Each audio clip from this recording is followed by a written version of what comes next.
All right, what's going on, everybody? Broken Games HDR back at it again with another video. So we're gonna review Last of Us, season 2, episode 5, Feel Her Love. All right, so this is Seattle day 2. So this episode starts off with a high-ranking member of the WLF debriefing one of the squad members, one of the squad leaders, rather.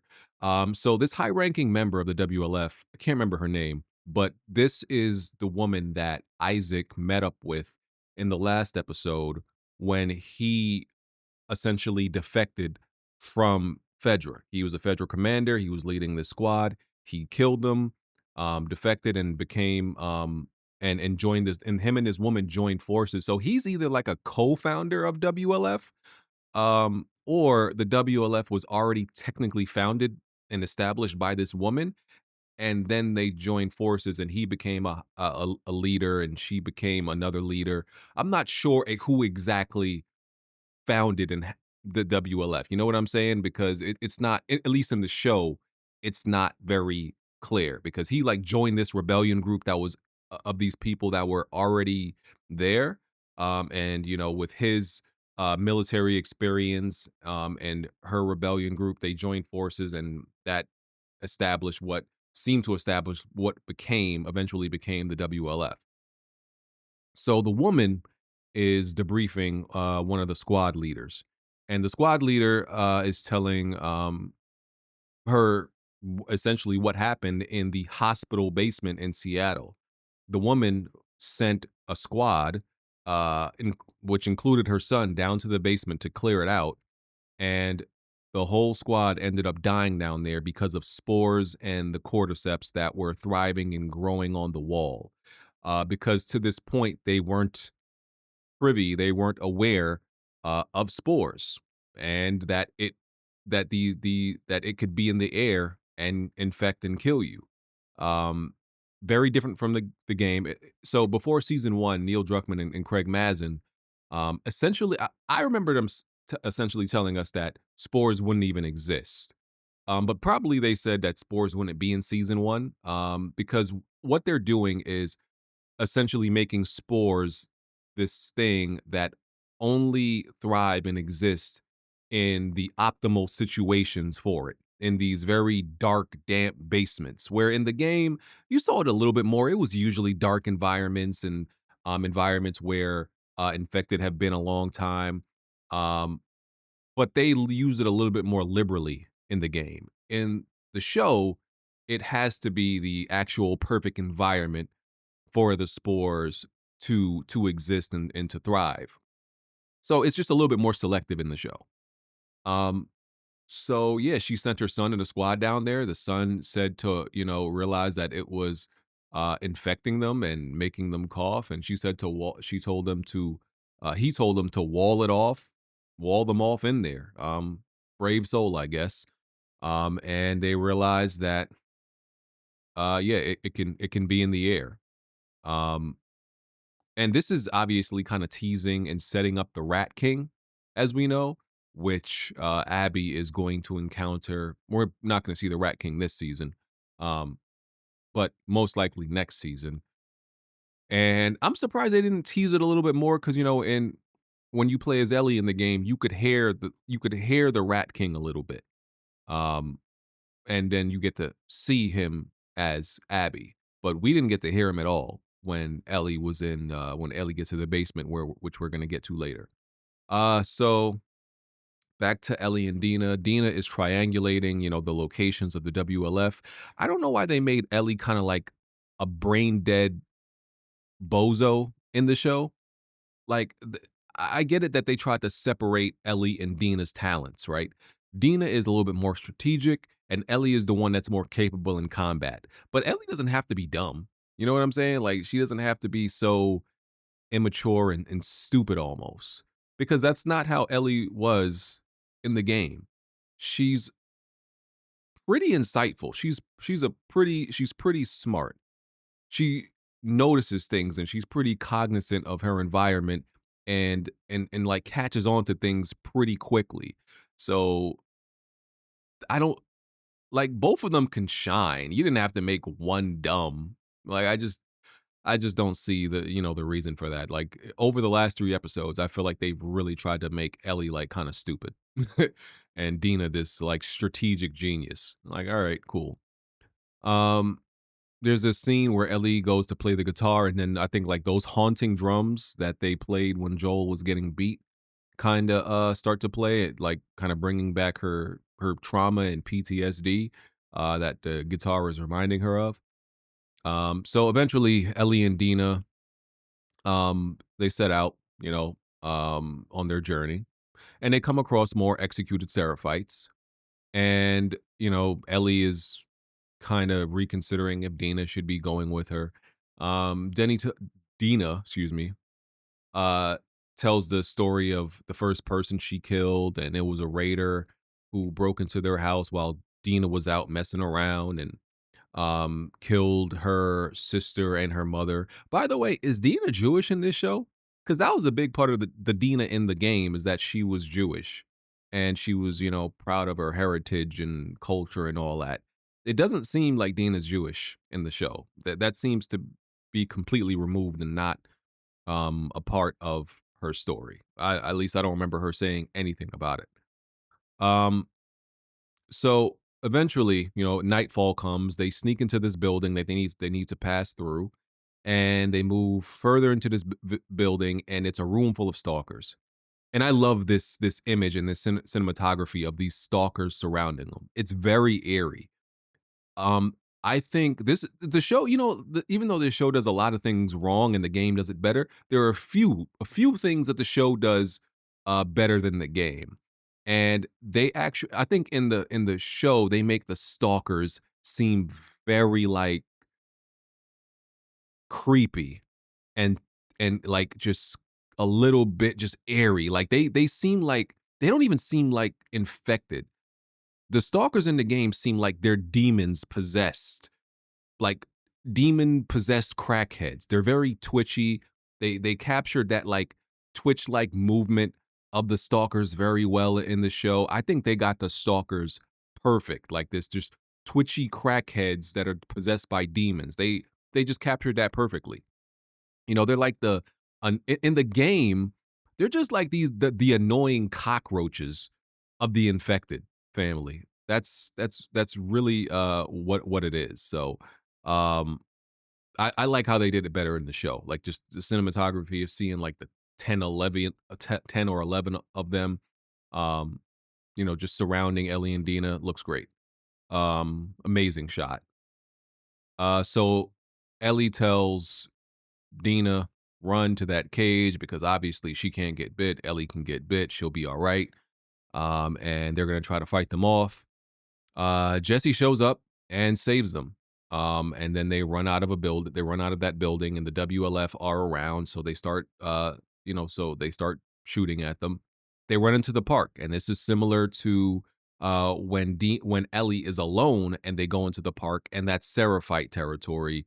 And you don't want to be in the park with the Seraphites because an arrow could come from anywhere and get you, and you would have no idea where it came from. You wouldn't even know that they know you're there. So they run into the park. Um, and Jesse is obviously pissed off at Ellie and Dina. He's not playing like, yo, do I want to freaking talk to you right now? He's telling them. He's telling them, yo, y'all dumb as hell. And he confirms that the day after Ellie and Dina left, him and Tommy also snuck out to go after them and take them home, which is a little bit different because obviously Tom in the game, Tommy left first. Um, then Ellie and Dina left, and then Tommy left after, and also Tommy wants to go after the people that killed Joel and Ellie. And in the show, at least as of right now, Tommy just wants to get Ellie and Dina and everybody and bring them back home.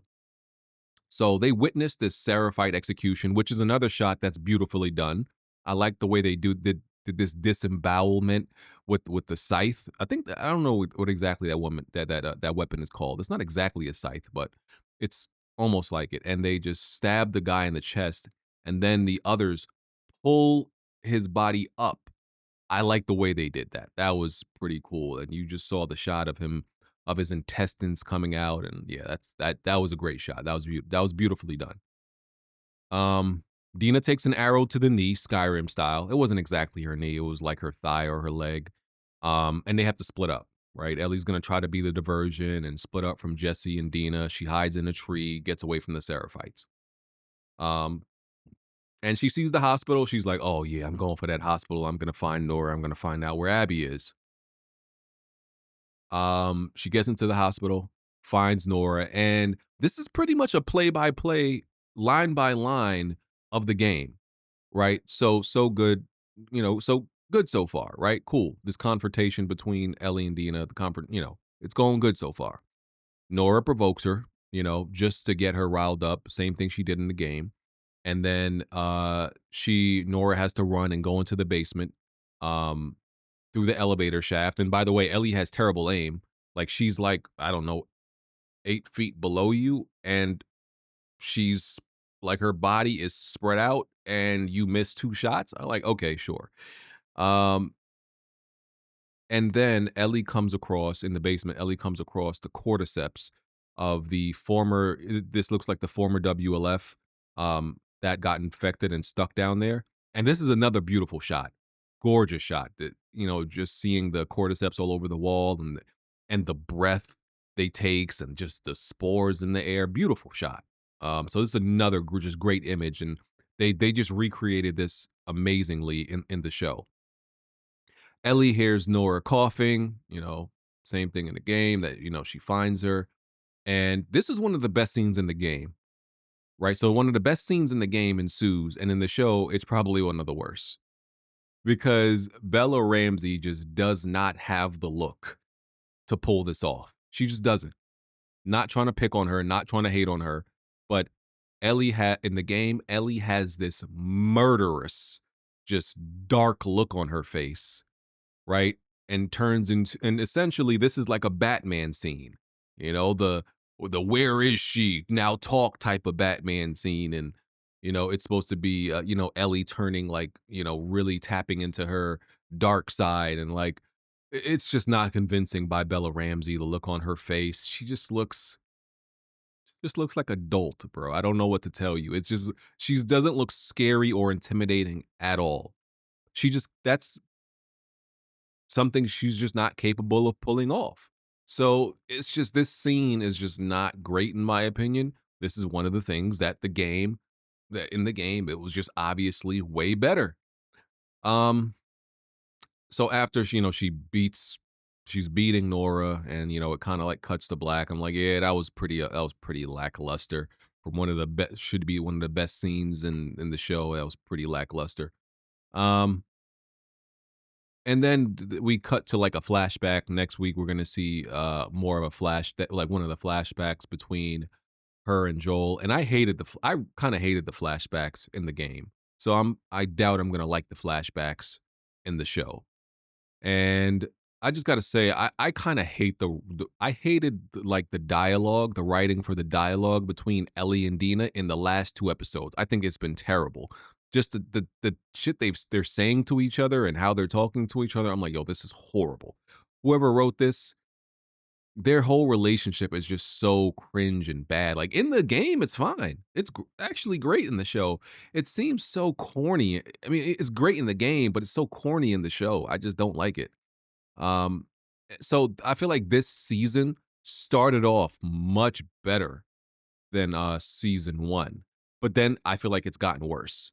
So season one started out a little slow. No, actually, no, no, that's not even true.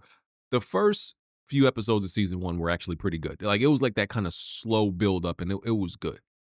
But season two started off with a bang, I should say, and then got worse. Season 2 just had a slow build up, and, it had some dips and stuff. But yeah, I just think the whole midsection of this season just kinda been lacking to me. Um, like I said, the dialogue, I just don't think Bella Ramsey can carry a scene, as Elliot. She can't carry a scene by herself. I hate how Ellie holds a gun and shoot. Go back and look at some of the action scenes with how Ellie shoots. It looks so listen, I'm not a gun expert by any means, but it looks like a joke. It just looks so like, why does like, Ellie's supposed to be the more combat capable one, but when Dina holds and shoots a gun, it just looks way more authentic than when Ellie does it. It's just not convincing at all. She just holds it like it's a toy, and she shoots it like it's a toy, like, come on, bro. So this episode had its ups and downs. So like I said, it was some great shots, great cinematography in some of this episode. Um, and I liked some of the parts of it, seeing the cordyceps and the spores in the basement, the stalker scene, those were like two highlights, the basement and and then the stalker scene, great highlights. And then things outside of that, seeing Jesse, oh yeah, and then the Seraphite execution, those parts were highlights. And then anything where like, but then like the killing of Nora and the interrogation of Nora, that was bad. So it has its up and downs. It was like, okay. You know, yeah, had a bunch of highlights, but then I said this in we were talking about this in like After Dark. This I think Last of Us had the chance to be one of the like really amazing HBO shows. Like like the shows we talk about that are just absolutely amazing on TV, the Silos, the Paradise. Y'all know the Game of Thrones before everybody started to dislike it because like after season 5. All the amazing shows that unanimously everybody agrees are amazing. To me, Last of Us is just an okay show. It's just okay at best, but it could have been on the top tier if they casted somebody else besides Bella Ramsey. I'm not trying to be mean like the rest of the internet. I'm not trying to pick on her, but I truly think her casting has held this show back. Not even saying she's a bad actor. I'm saying she's just not right for this specific role. That's all. So that's my review of episode 5. Let me know what y'all think. I'll catch y'all on the next one. I'm out. Peace.